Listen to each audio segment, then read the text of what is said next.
Hello everyone and welcome to this session of Effective Entrepreneurship. Last 6 days we have been talking about the 6 habits that take us step by step towards being effective. But today we are going to talk about a habit which is going to help us bring in more effectiveness in all these 6 habits that we have seen, like sharpening a knife or sharpening a saw. So it's going to improve all your habits of being effective. That is why the word sharpening the saw. So let us look at this in a little more detail. For any person to be accomplished and to be happy and successful in life, what do we need? We need a sound mind in a sound body. That's how they say, mens sana in corpore sano. So if we apply that same principle for an enterprise or for a business or an organization, how would it kind of work out? There are 4 aspects of a sound mind and a sound body. One is physical, second is spiritual, third is mental, and fourth is social. Let's look into these a little more deeper. When we say physical attributes, for an individual it is physical exercise, walking, staying fit, having good nutrition and so on. But when it comes to business, it is about how you are taking these physical attributes, in the sense how we are focusing our energies on quadrant 2. And what is that quadrant 2? If you remember, it is not urgent, but it is very important. The quadrant 2, which we studied a couple of days ago. It takes us, or it includes vision and mission, focusing on that, focusing on building new relationships, focusing on planning way ahead. So it helps us to focus on those things which take us closer to our vision, mission and goals. And that's why when we say physical attributes, that is the most important attribute here in terms of business, that you focus on quadrant 2, so that you keep off from quadrant 1, which takes away all your time, effort, energy in fighting endless urgent battles, right? Then coming to the second attribute is the spiritual attribute, as we saw.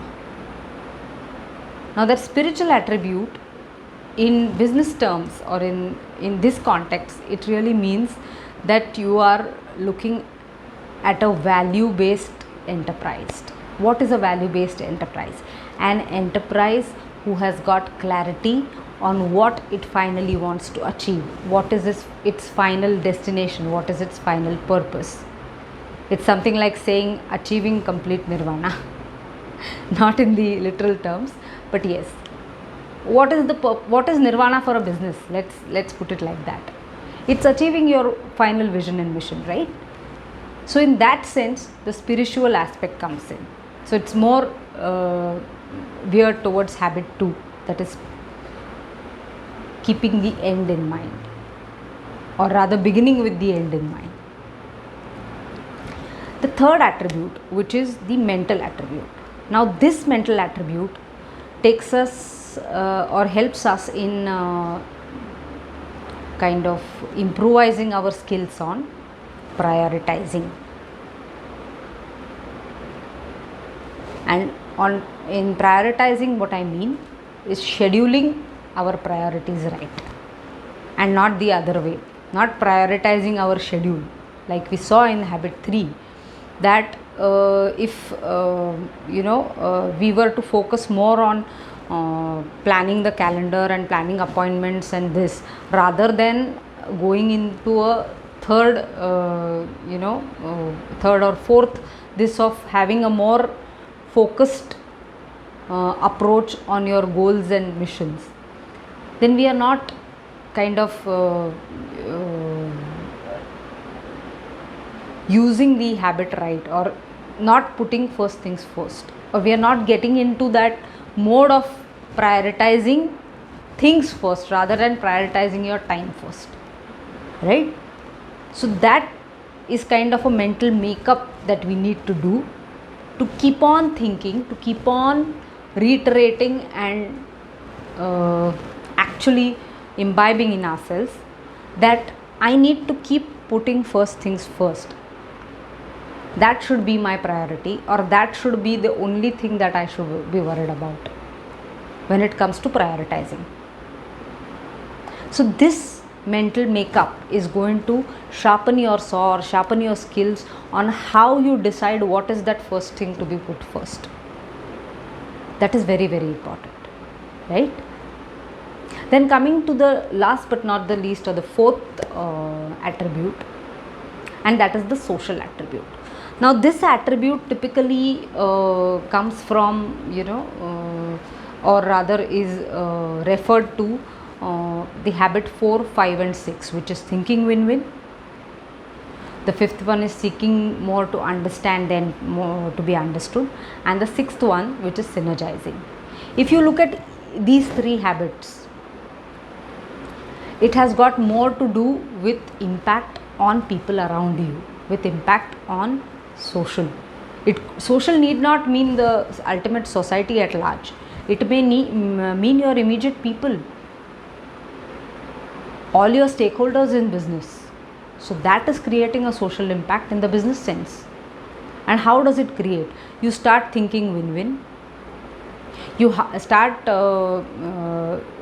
you make a paradigm shift of trying to understand, become a more emphatic listener, and create more meaningful conversations and meaningful business discussions, rather than looking at only a win-lose kind of a situation.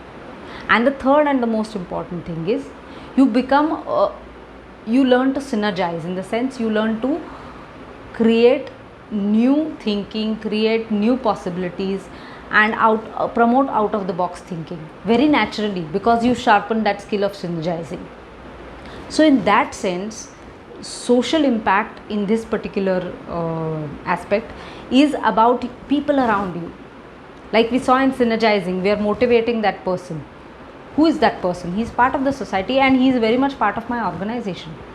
So if I am motivating one such person at a time, and I keep on doing that day on day, year on year, I am going to create around myself so much of synergy that it is just going to lift up my business.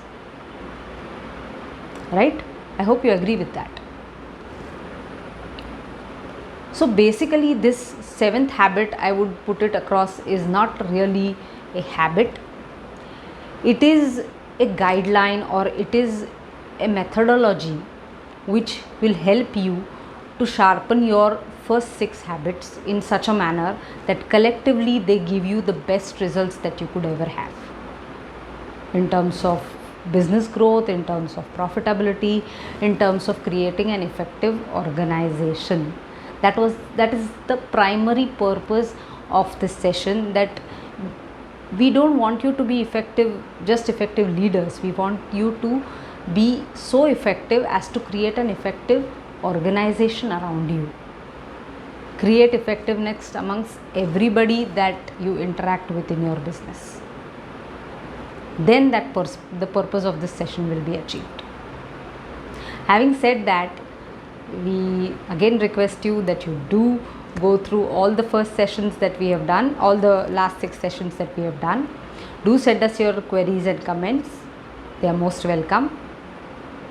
Today is with this 7th habit, it's almost the concluding session kind of for this series.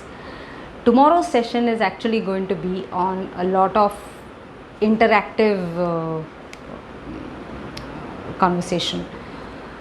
We have received comments, questions, and we are still open to all the comments and questions that you may have even now. So please do write into us. Please do send in your comments. We will be taking them up in tomorrow's session, and we'll be answering all those queries and questions that we have received so far. So do keep commenting, do keep posting your queries. Thank you.